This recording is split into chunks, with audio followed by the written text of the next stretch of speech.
សួស្តីបងប្អូនទាំងអស់គ្នាចាថ្ងៃនេះនេះខ្ញុំមកធ្វើភ្លៅមាន់វះប្រឡាក់អាំងបងប្អូនចាហើយបងប្អូនចង់យកជាសាច់ទ្រូងក៏បានស្លាបក៏បានដែរសម្រាប់នាងខ្ញុំគឺកូនគាត់ចូលចិត្តភ្លៅបងប្អូនចានាងខ្ញុំយកភ្លៅហ្នឹងមកប្រឡាក់ហើយសម្រាប់ភ្លៅមាន់នេះគឺ1គីឡូចាអញ្ចឹងជាដំបូងគឺនាងខ្ញុំចាប់ផ្ដើមផ្លះវាប្រឡាក់សិនណាបងប្អូន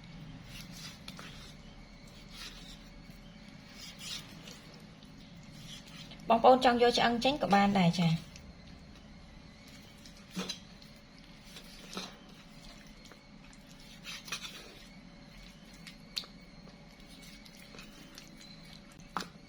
ហើយបងប្អូនឆូតវាបន្តិចមកដើម្បីយើងប្រឡាក់ទៅឆាប់ចូលជាតិ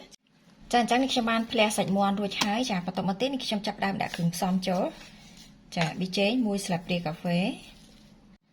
អំបិលកន្លះស្លាបព្រាបាយណាបងប្អូនស្ករត្នោត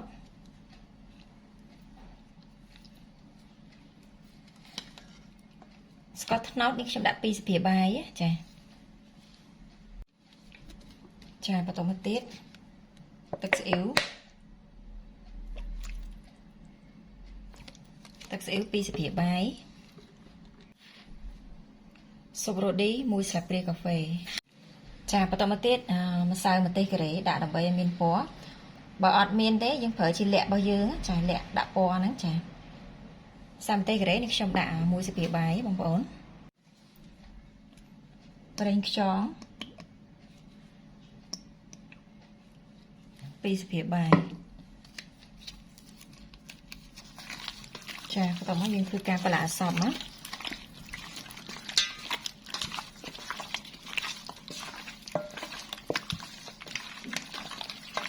បងប្អូនប្រើជាស្ករសក៏បានដែរណាចា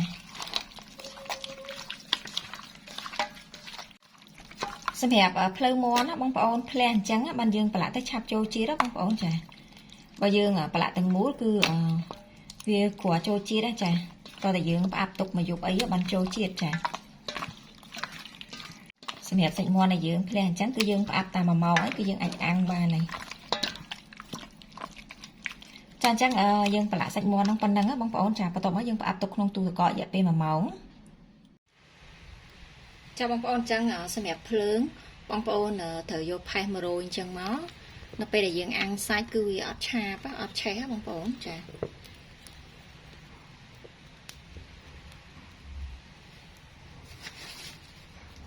ផេះនេះបងប្អូនបកាត់ភ្លើងហើយនៅពេលដែលអស់ល្ងើគឺវាទៅជាផេះបងប្អូនអាចកាត់ទុកបានចា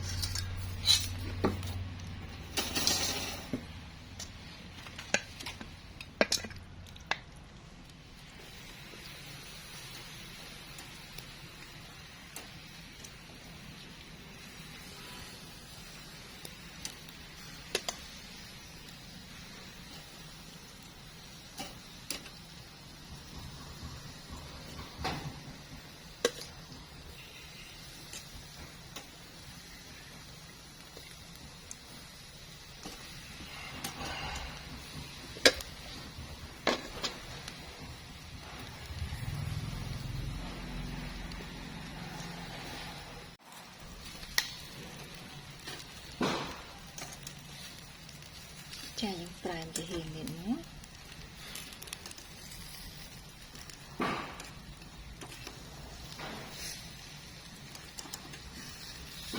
ឈ្ងុយមែនតើ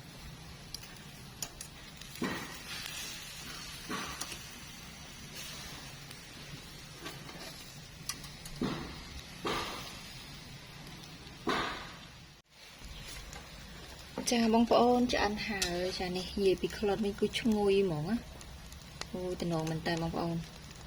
នេះ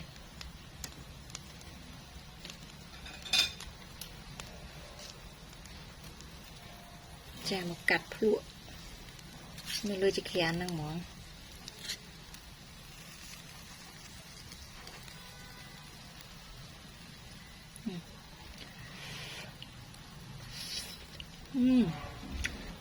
អូបងប្អូនរសជាតិនេះក្មេងៗញ៉ាំឆ្ងាញ់ហ្មងចាឆ្ងាញ់ណាស់បងប្អូន